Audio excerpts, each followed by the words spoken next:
சித்தர் பூமியாய் சிவலயம் காட்டும் அண்ணாமலையே போற்றி. சிவ ஓம் நம சிவாய. பக்தர் நெஞ்சினை சிவமயமாக்கும் சிவபெருமானே போற்றி. ஹர ஓம் நம சிவாய. குருவே நம சிவாயம், உயிரே நம சிவாயம், அருவே நம சிவாயம், அகிலம் நம சிவாயம். நம சிவாய நம சிவாய ஓம் நம சிவாய.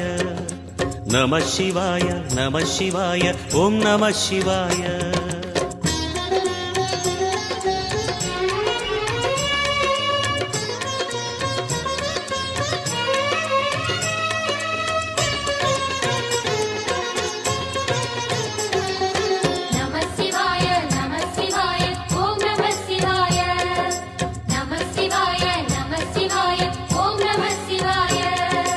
அன்னை உமைக்கு இடமாய் உடலில்